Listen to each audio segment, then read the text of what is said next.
আমার মনে হয় না। সেই কাজ যদি থাকতো এই ফ্র্যাঞ্চাইজি গুলো দলই পেত না। দেখুন রাজশাহীর মালিকানা নিয়েও প্রচুর ধোঁয়াশা আছে।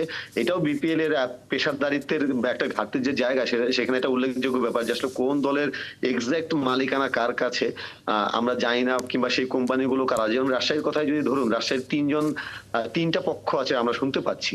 তো সেই ৩ টা পক্ষের মধ্যে টানাপোড়েন আছে এবং তারা মানে কেউ একটা হয়তো পেমেন্ট করছে একটা, কেউ হয়তো আরেকটা ব্যাপার দেখছে এবং তাদেরকে প্লেয়াররা পাচ্ছে না, বা কাকে ফোন দিতে হবে বা আমরা কার কার সঙ্গে যোগাযোগ করবো এটাও কিন্তু ক্লিয়ার না। এবং একটা ঠিক আছে, আপনি ডে টু ডে অ্যাক্টিভিটি চালানোর জন্য প্র্যাকটিস কিংবা প্রেস কনফারেন্স যারা করছে সেটার জন্য তাদের দায়িত্বপ্রাপ্ত কেউ আছে, মিডিয়া ম্যানেজার বা মিডিয়া বিভাগ আছে, কিন্তু তাদের যে অপারেশন, তাদের সিইও মানে একটা প্রফেশনাল একটা ফ্র্যাঞ্চাইজি যেটা থাকা উচিত, আপনি যেটা সেটা আইপিএল এর কথা বাদই দিলাম, অন্যান্য লিগে পিএসএল বা সিপিএল এই ধরনের লিগে যেরকম থাকে সেরকম কিন্তু নেই।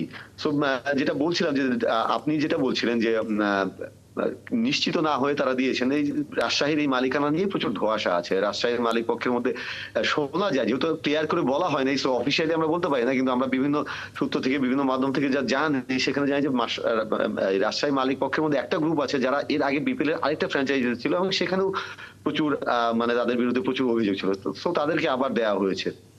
এবং আরেকটা মালিক পক্ষ আছে যারা আসলে ব্যক্তি, বিপিএল এর মানে যে নীতিমালা আছে মালিকানা, সেখানে কোনো ব্যক্তিকে মালিকানা দেওয়া যায় না। সো তিনি আসলে একজন ব্যক্তি, তাকে দেওয়া হয়েছে এবং তিনি বিসিবির, আমি নাম ধরে বলছি না, কিন্তু বিসিবির এখন যারা দায়িত্বে আছেন তাদের একজনের খুব ঘনিষ্ঠ বলে আমরা জানতে পারি। সো তিনি পেয়েছেন, তো তিনি যেহেতু ব্যক্তি হিসেবে দল কিনতে পারেন না, সো তিনি একটা কনসোর্টিয়াম করেছিলেন, সেই কনসোর্টিয়ামে এই বিভিন্ন পক্ষকে নিয়েছেন। সো এই ধরনের ব্যাপার যখন থাকে তখন আসলে এই টানা পড়েন এরকম নানা শঙ্কা জেগে ওঠে। সো বিসিবি আসলে জোড়াতালি দিয়ে, কয়েকদিন আগে ক্রীড়া উপদেষ্টা বলেছিলেন, কয়েকদিন আগে না আসলে বেশ কিছুদিন আগে, যে জোড়াতালি দিয়ে বিসিবি চলছে এবং সেটা একটা বড় নমুনা আসলে এই বিপিএল দলগুলো যেভাবে দেওয়া হয়েছে।